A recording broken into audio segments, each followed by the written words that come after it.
Good afternoon, New York. Good morning, Colombia. How are you? How's everything going? I just want to check the levels for 1 second here. I should have done this before I got on the air, but that's the way I am, you know. A little ass backwards. I'm fine. No problems. Okay. First up on the agenda, let's see. I got a list here. Trump versus the prosecutor Smith. Apparently, Smith came out late and recently, a couple days ago or something like that. I'm not sure. There's so many of these videos and comments going on about what's going to happen to Trump legally that I just don't pay much attention to it at the moment. But apparently, he said he came out and basically re-indicted him and is appealing his immunity based upon the fact that he doesn't believe Trump was a president at the time he committed these acts, but he was instead a candidate. Now, the controversy seems to be about the timing of this, and he said that, and Smith has actually had nothing to do with the timing of this. The fault of this coming out as late as it is Trump's, because he kept delaying everything so that when they finally got around to this paperwork, this is the time, this is what it is. And Trump is losing his mind again, but, you know, he's lost it so many times I doubt if they'll ever find it again. But anyhow, moving on, Bruce Springsteen in a very subdued, I don't know whether I call it subdued, but in a very forceful way, came out and supported Kamala Harris, saying, and I believe this to be true, that Trump is the most dangerous presidential candidate of his lifetime, and mine too. I don't think we're the same age. I think I'm a little older than he is. I don't know. I don't pay much attention to Bruce. I like his music. I like his early stuff. I like the fact that he gets people up and dancing and jiving, and his concerts are a lot of life to them, you know. But he's not Bob Dylan, and he should stop trying to be. Moving on, we have, of course, one of our favorite targets, J.D. Vance.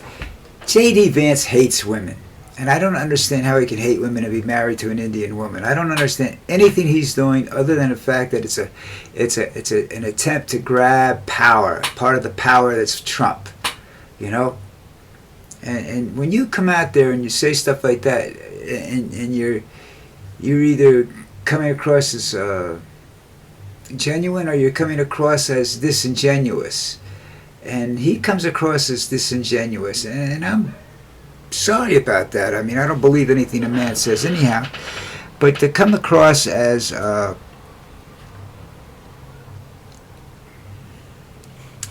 disingenuous as he does in his statements about women, you know, if he's being disingenuous, then that's, I don't know what to call it. I mean, it's just that he shouldn't be associated with government. But he is, you know. I don't know why. There's a long story of different things about how he got picked and everything, and that he's, you know, the crypto king's pet. I don't know. We'll see. We'll find out. Especially if he loses, because I think he wants to be president. And well, no vice president. All vice presidents want to be president, you know, but they don't want to get it by somebody shooting the president. They want to win it themselves. And you know, Pence would have probably run for president had he not gone out and basically told Trump to go fuck himself, when, you know, that I'm going to stay within the law. I'm not going to break the law for you, you know, and that sort of ruined his political career. Here's a new gig by Donald. He wants to revoke. He said on the first day he will revoke that legal status of the Haitian population and deport them. Now, if you know anything about Haiti, Haiti is not a nice place. Maybe it's a nice place for a tourist, but it's not a nice place to live. There's a lot of bad shit goes on in that country. When they have a national disaster, and we send stuff down to them to help the people. You watch the gangs come out of the woodwork and start stealing the stuff before the people ever get it, and then turn around and sell it back to them at inflated prices, or any price for that matter. Haitians don't have money. But this is just another one of Trump's hateful little acts of, I don't know, retaliation against somebody for something, you know. He's always doing that. All right, then you have his, I think I said this the other day, because it's been out for a couple of days, so I probably have already gone over this. But just in case,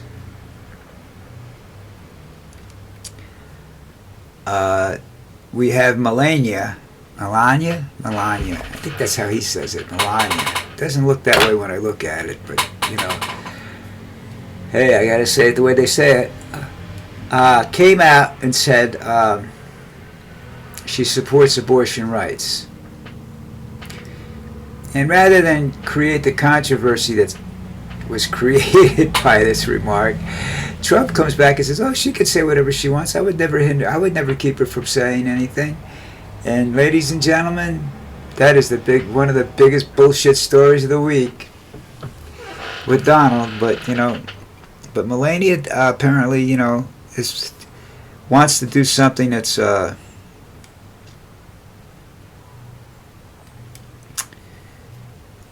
that's at least in some respects supports the rest of the women in the world. But we'll see what happens there too. I think she's headed for divorce, especially if he loses. But I don't know. I don't know what kind of deal they got, Now, Trump went around, this is, how he hates, he tells you, I did the best for, he didn't do the best for veterans. He hates veterans, okay? Because he believes that, depending, if you got wounded, you were a loser. And I don't understand anything about that policy towards veterans. Veterans are a forgotten people in a lot of cases. They're the ones that we send out to fight our wars, and when it's over, we don't want anything to do with them because they've killed people. They're murderers. In the eyes of some people, they're murderers, but they don't want to say that. Guys go out and do a job. That job requires you to kill somebody. Police officers do it too. They've killed people. But they get a different amount of respect. I don't understand that. Veterans, they have problems. The biggest problem a veteran has is if he's sitting next to a guy and the guy gets shot in the head. And then the why him and not me syndrome sets in, and then the guilt sets in, and that tears these guys apart. They don't know what to do. Or they set off a bomb and realize that there were children in this vicinity, and some kid might have got hurt. They don't know whether they did it or somebody else did it, or if it was you don't know, and they suffer these PTSD. Trump says they're just headaches. Don't worry about it. The only headache out there is Donald Trump. Okay. Now I wrote something else, and I don't know what it is. We'll forget that. Oh, the strike. That's what that is. The longshoreman strike is all over already. They've got money. I don't know how much. I haven't seen a complete story on it. Just at the end of the strike, one of the shortest in history, I think. I don't even think that disrupted the guy's bathroom break. I have no idea. It was really, but this is. At least for now, it's over. We'll see. We'll wait and see what happens. When the conversations come back, because they have to go out and ratify it. So they may not ratify it. You never know.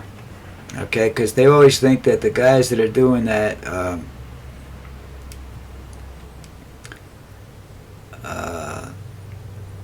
negotiation are taking bribes. So I don't know. There's not a lot of stories about this because there's so much other since it's the beginning of the strike, there's so much other bullshit out there that needs to be covered. You know, that the strike was sort of like a, oh, this happened. You know. All right. Let's see. Caitlin Clark. The team's name is the Flames, I think. I don't know where they're from, but anyhow, became the Rookie of the Year in the NBA. She seems like a nice kid. But again, like every other NBA player, when they come into the league, they're young, they're rich. We'll have to wait and see what happens, you know. But she's supposedly a clean-cut girl, nice girl, and she won Rookie of the Year. So congratulations to Caitlin. Now the Falcons came from. I didn't watch this game. This just shows you how busy I was yesterday. I forgot the game was on. And I thought it was I forgot it was Thursday. But the Falcons won in overtime last night. Cousins come out with 509 yards and 4 TDs. But the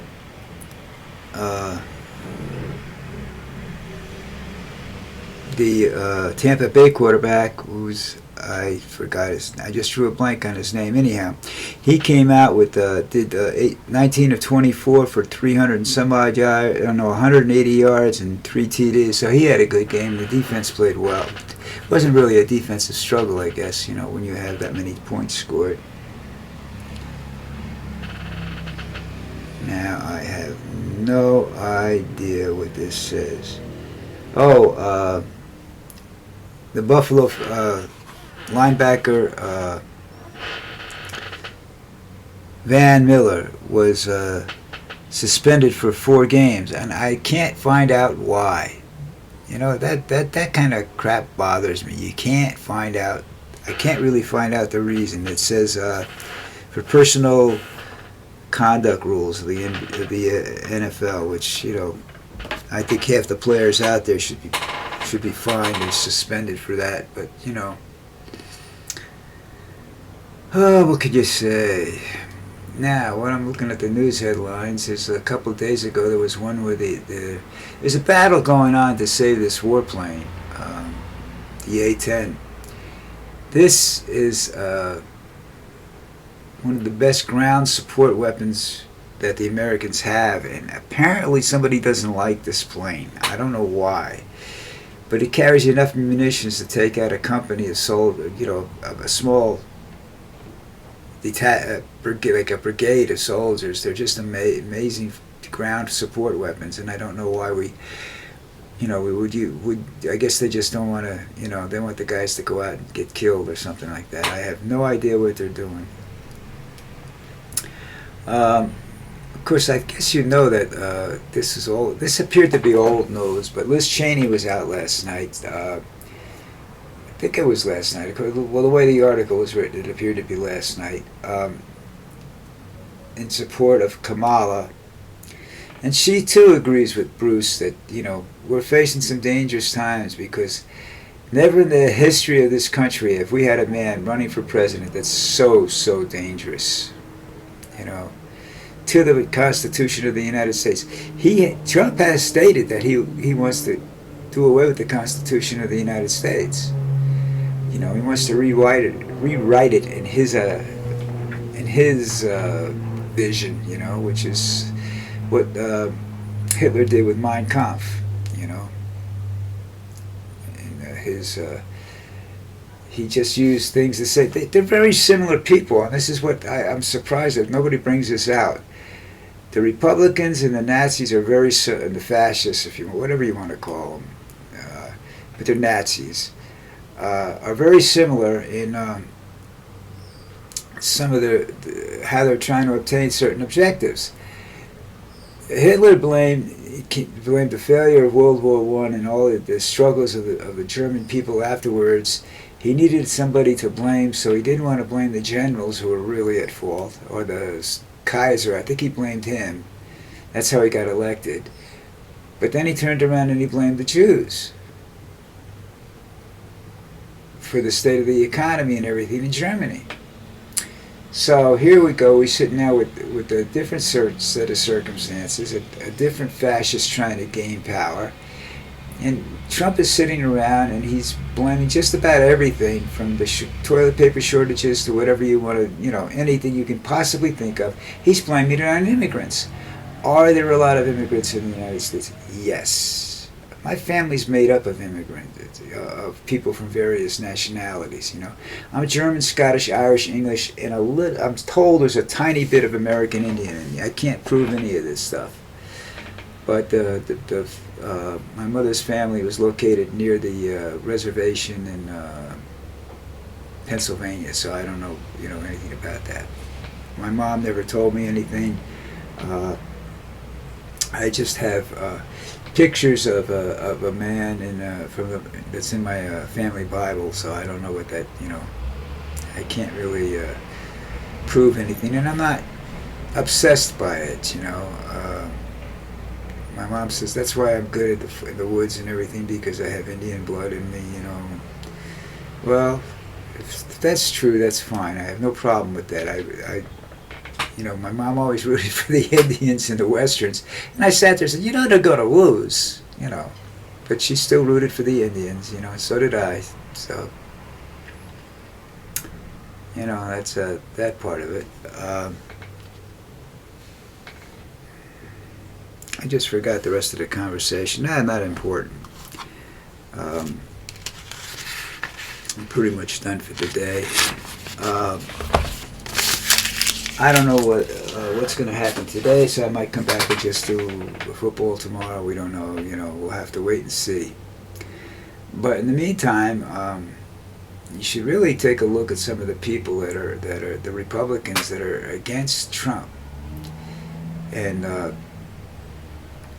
I can't see reasons other than the fact they think Trump's an asshole.